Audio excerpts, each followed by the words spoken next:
The rain that night did not fall gently. It attacked the earth like it had something to prove, like the sky itself was angry at people like me who were still out there chasing a few crumpled bills to survive. My jacket was soaked through, my shoes squished with every step, and the grocery bags hanging from my hands felt heavier than my entire life. I remember thinking that if I disappeared right there in the storm, no one would even notice. I was just another delivery driver trying to outrun unpaid bills and silent loneliness. Before we go any further, if you believe in kindness, second chances, and the quiet miracles that can change a life, take a moment to like this video, share it with someone who needs hope, leave a comment, and subscribe to the channel. Your support keeps stories like this alive. That evening had already been brutal. 3 customers had complained about delays caused by the storm. One had refused to tip because the bread was slightly damp from the humidity. My phone battery was dying, and so was my hope. I had started this job after losing my position at a small warehouse when the company downsized. I told myself it was temporary. Weeks turned into months. Savings disappeared. Pride followed. I lived in a single-room apartment with peeling paint and a window that never fully closed. At night, the wind would whistle through it like a reminder that stability was a luxury. I sent most of my earnings back to my mother in the village. She thought I was doing well in the city. I never told her about the eviction notice folded neatly inside my backpack. When the final order of the night came in, I almost declined it. The address was far out, near the edge of town where houses stood larger and brighter than anything I had ever known. But the app showed surge pay because of the storm. I needed every rupee. So I accepted. By the time I reached her street, the rain had blurred my vision. Thunder cracked above me, and lightning briefly illuminated a neat wooden house with warm yellow lights glowing from the porch. It looked like something from a movie, soft string lights, potted plants hanging near the entrance, a welcoming glow that felt unreal in contrast to the chaos outside. I climbed the steps slowly, trying not to slip. My hands trembled from the cold as I knocked on the door. I expected the usual routine, quick exchange, polite nod, door closing before I could even turn away. But when the door opened, everything paused. She stood there framed by warm light, wearing a simple red top and jeans, her hair falling softly around her shoulders. Her expression wasn't hurried or impatient. It was calm. Observant. Kind. She looked at me the way no one had looked at me in a long time, like I was a human being and not just a service. The rain poured behind me, soaking my back completely. I handed over the groceries, trying to avoid eye contact because I suddenly felt embarrassed by how wet and exhausted I looked. I muttered an apology for the delay. Then she noticed my shaking hands. She didn't speak dramatically. She didn't hesitate. She just looked at the storm, then at me, and gently said that I should come inside and wait until the rain slowed down. I froze. In this city, doors usually close faster than they open. Kindness often comes with suspicion. I shook my head at first, insisting I was fine. But she insisted again, her voice steady and sincere. She stepped aside, holding the door open, letting warmth spill out into the night. I don't know what made me accept. Maybe it was exhaustion. Maybe it was the way her eyes held no judgment. Or maybe it was because I was so tired of standing in the rain of my own life. I stepped inside. The air smelled like freshly brewed tea and something sweet baking in the oven. The living room was simple but peaceful, books neatly stacked, soft blankets folded over the couch, a quiet lamp glowing in the corner.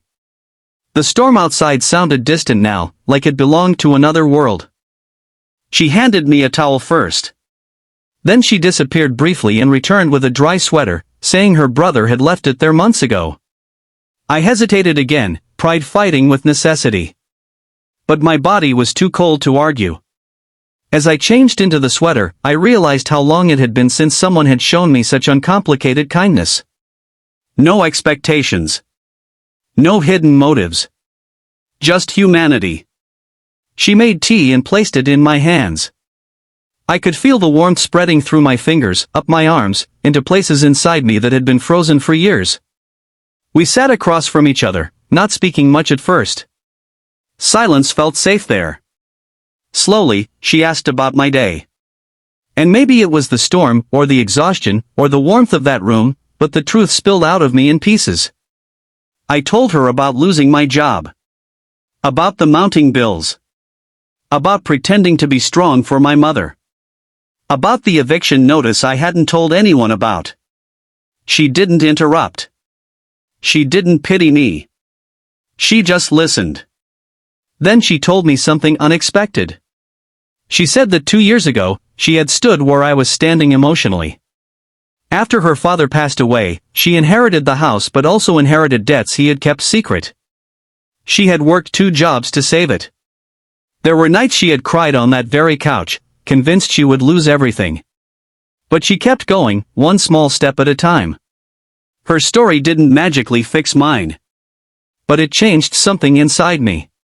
It reminded me that storms pass, even the ones that feel permanent. The rain slowed eventually.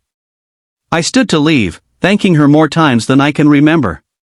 She walked me to the door and handed me a small paper bag. Inside were homemade cookies wrapped carefully in foil. She said they were extra. That night, riding back to my apartment, the world looked different. The streets were still wet. My bank account was still nearly empty. But something in my chest felt lighter. Over the next few weeks, I found myself hoping for another order to her address. Not because I expected more kindness, but because I wanted to prove to myself that the connection wasn't imagined. One afternoon, it happened.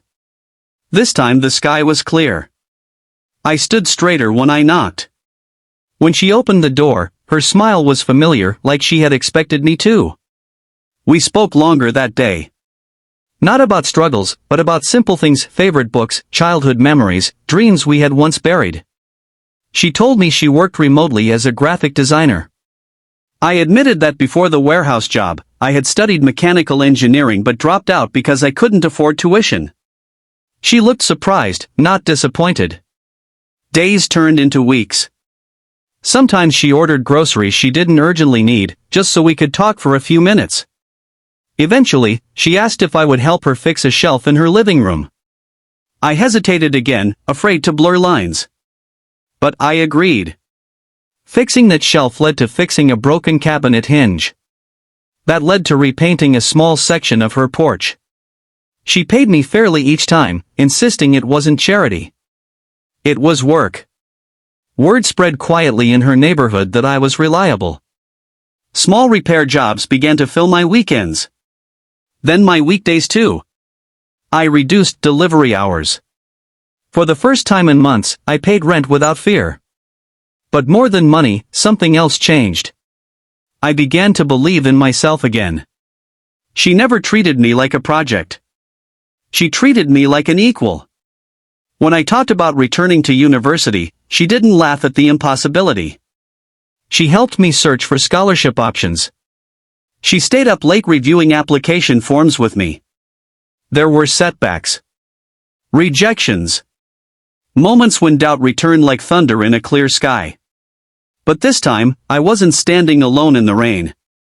One evening, months after that storm, I received an email offering partial financial aid if I could cover the remaining tuition. I almost gave up. It still seemed unreachable. But she surprised me again. Instead of offering money directly, she introduced me to a client who needed consistent maintenance work for several rental properties. The contract was steady and enough to bridge the gap. It wasn't rescue. It was empowerment. The day I stepped back onto campus felt surreal. I was older than most students. I carried tools in my car and textbooks in my backpack.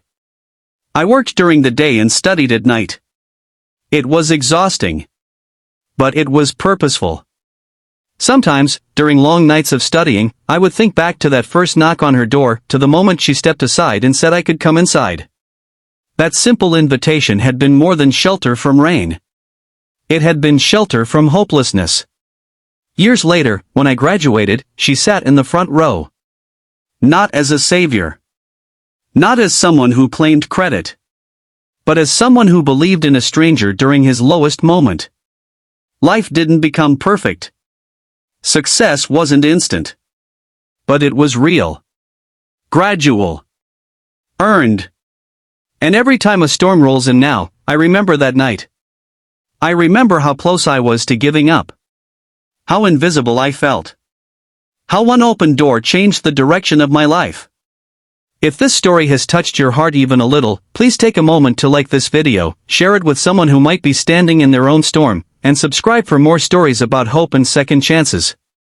Before this story ends, I want you to leave a comment and tell me, have you ever experienced a small act of kindness that changed everything for you? Because sometimes, the biggest transformations don't come from grand gestures. They come from quiet moments. From someone saying, without hesitation, that you don't have to stand in the rain alone.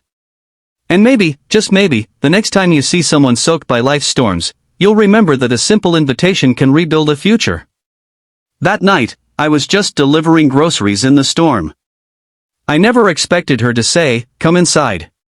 But she did. And that made all the difference.